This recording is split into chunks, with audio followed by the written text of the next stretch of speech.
انسان کی اندر صلاحیت ہی نہیں ہے کہ اس کی حقیقت کو سمجھے، اس حقیقت کا ادراک کرے۔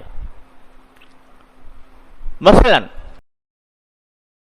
اللہ تعالیٰ نے جگہ جگہ اپنی قدرت کا، اپنی حکمت کا، ان چیزوں کا ذکر کیا ہے۔ تو اللہ تبارک و تعالی موجود ہے، وہ کائنات کا خالق ہے، اس نے سارے انسانوں کو پیدا کیا، ساری کائنات کو پیدا کیا۔ یہ تو بالکل قرآن میں جگہ جگہ لکھا ہوا ہے اور اس کے معنی سمجھنے میں کوئی دشواری نہیں ہے۔ لیکن بعض آیتیں ایسی آتی ہیں کہ ترجمہ تو سمجھ میں آ گیا ان کا، لیکن اس کی حقیقت کیا ہے یہ پتہ نہیں چلتا، انسان کے بس سے باہر ہے۔ مثلا اب یہی کہا کہ اللہ تعالیٰ جب کسی چیز کا ارادہ فرماتے ہیں تو کن کہہ دیتے ہیں، وہ ہو جاتی ہے۔ اب کن کس طرح کہتے ہیں، کیا اس کی کیفیت ہوتی ہے اور کس طرح وہ ہو جاتی ہے، عدم سے کیسے وجود میں آ جاتی ہے، اس کی کیفیت کیا ہے، اس کی حقیقت کیا ہے، کس طرح ہوتا ہے، یہ ہمارے آپ کی سمجھ سے بالاتر ہے۔ قرآن نے کہا کہ اللہ تعالیٰ نے زمین پیدا کی، آسمان پیدا کیا، پھر عرش پر بیٹھ گیا۔ اب عرش کیا چیز ہے اور عرش پر بیٹھنے کا کیا مطلب ہے، اور وہ کس طرح بیٹھا؟ وہ کوئی انسان تو ہے نہیں، کوئی جسم تو ہے نہیں، کوئی ایسی چیز تو ہے نہیں کہ وہ عرش پہ بیٹھ جائے جا کے۔ تو جو مطلب ہماری سمجھ میں آتا ہے لفظی ترجمہ کہ عرش پر بیٹھ گیا، تو لفظی ترجمہ سمجھ میں آ گیا، لیکن اس کی حقیقت کیا ہے، کیسے بیٹھا؟ آیا اس طرح بیٹھا جیسے کہ ہم اس کرسی پہ بیٹھے ہیں، زمین پہ بیٹھے ہیں؟ الیاذ باللہ، یہ تو ہو ہی نہیں سکتا، کیونکہ اللہ تبارک و تعالیٰ کی ذات اس بات سے بالکل ماورا ہے، وہ کوئی جسم نہیں ہے۔ اللہ نور السماوات والارض، تو وہ کوئی جسم نہیں ہے، وہ تو ایک ایسی حقیقت ہے کہ جس کا ادراک ہمارے آپ کی سمجھ سے باہر ہے۔ تو دل میں تو آتا ہے، سمجھ میں نہیں آتا، تو دل میں تو آتا ہے، سمجھ میں نہیں آتا، بس جان گیا میں تیری پہچان یہی ہے۔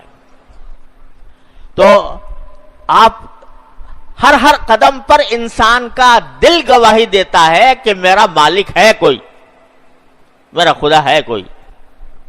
یہ جو میرے اندر ایک کارخانہ پورا بنا دیا ہے اس نے انسان کے اندر، جس سے کہ اس کی نشو و نما ہو رہی ہے، ضرور یہ کسی کاریگر کی کاریگری ہے، لیکن کس طرح اس نے بنایا، کس طرح پیدا کیا، یہ میرے آپ کی سمجھ سے باہر کی بات ہے۔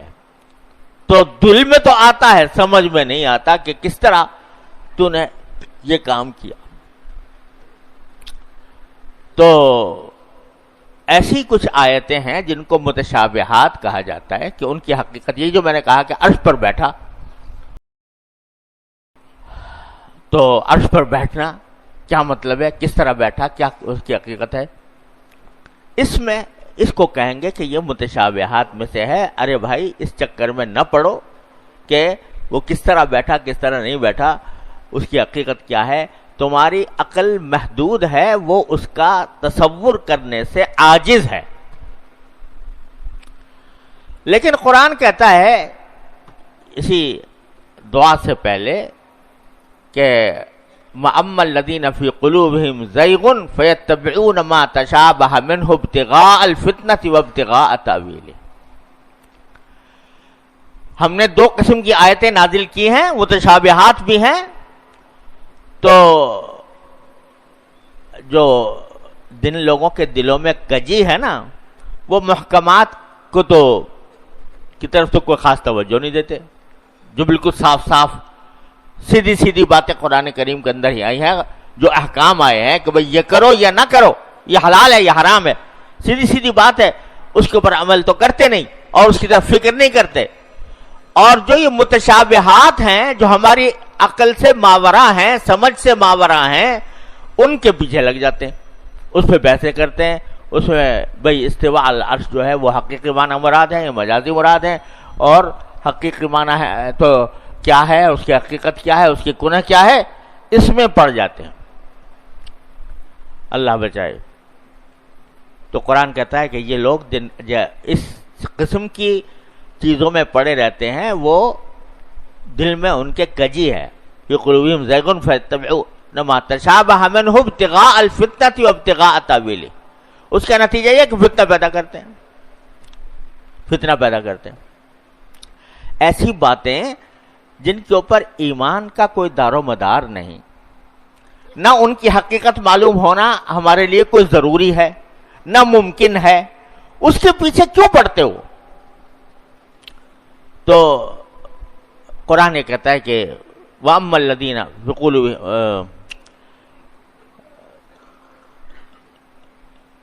ابتغاء، تو جو لوگ ایسے اس کی تعویل کے پیچھے پڑتے ہیں تو وہ فتنہ پیدا کرتے۔ اور یہ فتنہ آپ کو یہاں اندازہ نہیں ہے، ہمارے ہاں سعودی عرب میں اور جہاں جہاں یہ حضرات گئے ہیں، سلفی حضرات کہلاتے ہیں، اللہ تعالی ہم سب کو ہدایت دے، تو وہاں ان کے ہاں سب سے بڑا مسئلہ یہ ہے کہ استواء علی العرش کے معنی بتاؤ، کہ عرش پر اللہ میاں کے بیٹھنے کے جو الفاظ آئے ہیں وہ حقیقی ہے یا مجازی ہیں؟ اگر مجازی کہتے ہو تو تم اہل سنت سے خارج ہو، بلکہ کافر تک کہنے کو تیار، اور لہذا کہو کہ حقیقی معنی مراد ہے۔ الحمد باللہ۔ ارے بھائی، میں ایک مرتبہ امریکہ میں تھا، تو وہاں جو ہے صبح کو فجر کے بعد بیان ہوا کرتا تھا، لوگ دور دور سے اللہ کے بندے آتے تھے، سینکڑوں میل سے سفر کر کے آ کے بیان میں شریک ہوتے تھے۔ تو جب شروع میں گیا تو دیکھا تو وہ وہاں کے لوگ کہنے لگے جی ذرا یہ ہمیں بتا دیں کہ یہ عرش پر اللہ میاں کے بیٹھنے کا جو ذکر ہے قرآن شریف میں، تو یہ عرش پر بیٹھنا یہ حقیقت ہے یا مجاز ہے؟ میں نے کہا بھائی تمہیں کس نے اس سوال کیسے پیدا ہوا تمہارے دل میں؟ کہنے لگا جی وہ ایک صاحب آتے ہیں یہاں پر سعودی عرب سے، اور وہ آ کر ہمیں کہتے ہیں کہ بھائی عقیدہ درست کرو، پہلے نماز روزے کی بات بعد میں ہے، پہلے عقیدہ درست ہونا چاہیے۔ عقیدہ درست ہوگا اس وقت جب تم یہ مانو کہ اگر اللہ تعالی نے کہا ہے کہ وہ عرش پر بیٹھا تو ہاں بیٹھا، یعنی حقیقی معنوں میں بیٹھا، اور اگر اللہ نے کہا ہے کہ اللہ تعالیٰ کے ہاتھ پھیلے ہوئے ہیں تو واقعی کہو کہ ہاں ہاتھ ہیں اللہ تعالیٰ کے۔ جب تک یہ نہیں کرو گے اس تک مسلمان نہیں ہوں گے۔ لا الہ الا انت سبحانک انی کنت من الظالمین، مجھے اس اندھیری سے نکال لے۔ یہ کیوں نہیں کہا؟ تو بتاؤ اس وقت کیا جواب ہوگا؟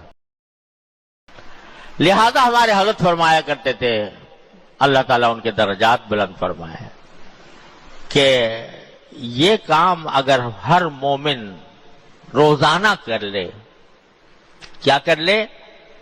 کہ روزانہ اپنے پروردگار کے حضور حاضر ہو کر یہ فریاد پیش کرے کہ یا اللہ میں ایسے ظلمتوں والے ماحول میں گھرا ہوا ہوں، چاروں طرف ہمارے فسق و فجور کا بازار گرم ہے، چاروں طرف آگ بھڑکی ہوئی ہے، گناہوں کی آگ بھڑکی ہوئی ہے، ہماری آنکھوں کو پناہ نہیں ملتی، کانوں کو پناہ نہیں ملتی، ہر طرف گناہوں کا دور دورہ ہے۔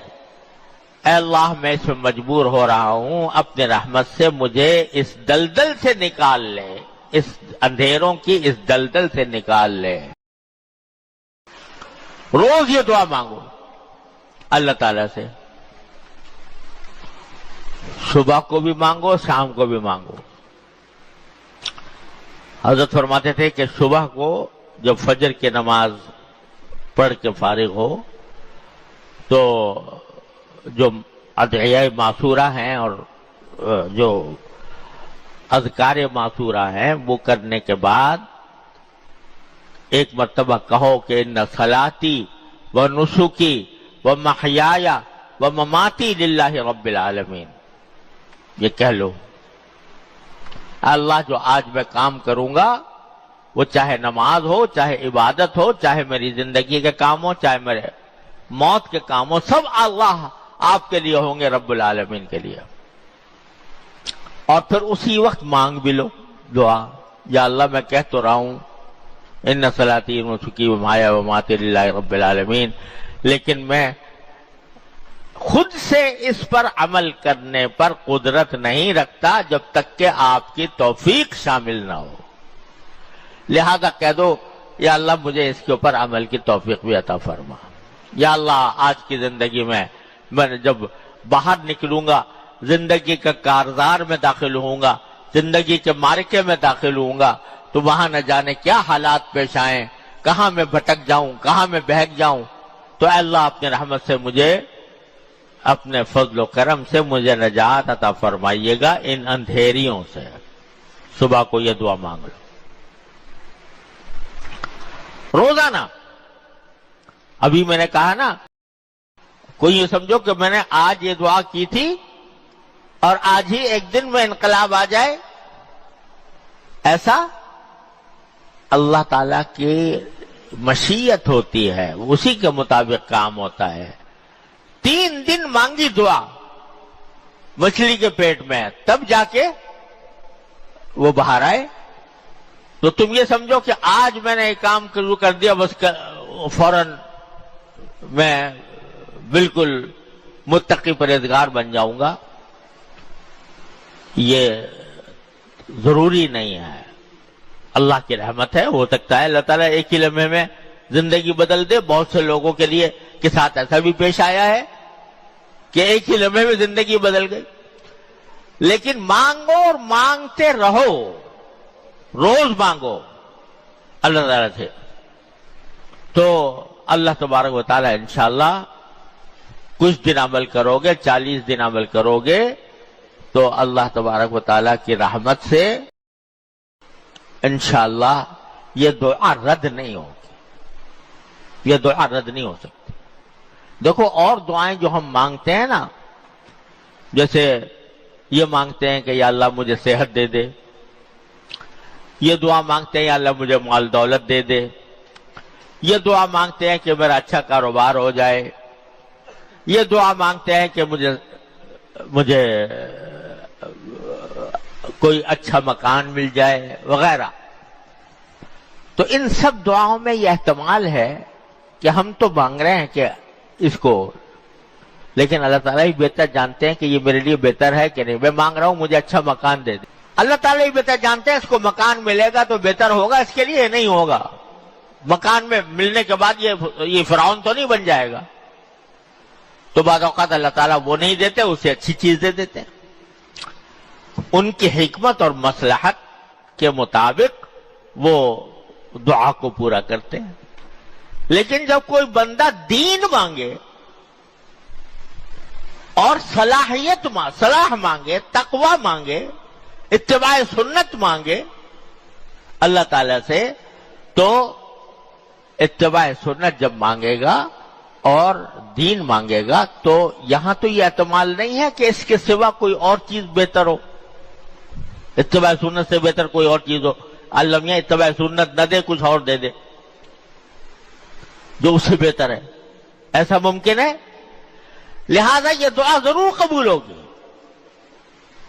ضرور قبول ہوگی، بشرطے کہ اخلاص کے ساتھ مانگو، واقعی مانگو، مانگنے کی طرح مانگو.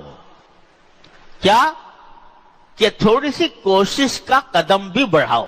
کوشش کا قدم آدمی بڑھائے گا اور پھر دعا مانگے گا اللہ تعالیٰ سے، تو پھر اللہ تبارک و تعالیٰ ضرور قبول کریں گے. ممکن نہیں ہے کہ قبول نہ ہو، لیکن 2 شرطیں ہیں، ایک قدم بڑھانا، دوسرے اللہ سے رجوع کرنا. دیکھو حضرت یوسف علیہ السلام کے ساتھ جو آزمائش پیش آئی ہے نا، سب کو پتا ہے کہ نہیں؟ زلیخا نے گناہ کی دعوت دی اور قرآن کہتا ہے وغلقت الابواب، سارے دروازوں میں تالے ڈال دیے کہ یوسف علیہ السلام باہر نہ نکل سکے۔ اب یوسف علیہ السلام آنکھوں سے دیکھ رہے تھے کہ دروازوں میں تالے پڑے ہوئے ہیں، آگے باہر نکلنے کا راستہ نہیں ہے، لیکن یہ سوچا کہ میرے بس میں اتنا ہے کہ میں یہاں سے بھاگ کر دروازے تک چلا جاؤں، یہ بس میں ہے، تو بھاگ پڑے۔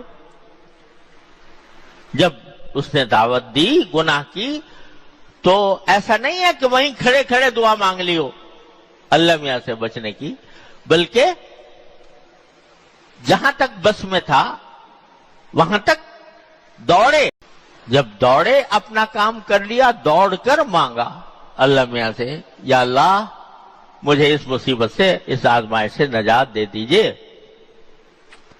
تو اپنی طرف سے قدم بھی بڑھایا، چاہے وہ تھوڑا ہی سا کیوں نہ ہو، لیکن بڑھایا، سچے دل سے مانگا اللہ تعالیٰ سے، تو کیا ہوا؟ دروازے کھل گئے۔ تو مولانا رومی اس کو فرماتے ہیں کہ گرچہ رکھنا نیست عالم را پدید، گرچہ رکھنا نیست عالم را پدید، خیرہ یوسف وار میں باید دوید۔ اگرچہ اس دنیا کے اندر تمہیں کوئی باہر نکلنے کا راستہ نظر نہیں آ رہا، رکھنا نظر نہیں آ رہا جس سے تم باہر نکلو اس گناہوں کی وادی سے، تو اس کے باوجود تمہیں اسی طرح دوڑ لگانی چاہیے جیسے یوسف علیہ السلام نے لگائی تھی، خیرہ یوسف وار میں باید دوید، تو انشاءاللہ وہ دعا قبول ہو۔ تو ایک تو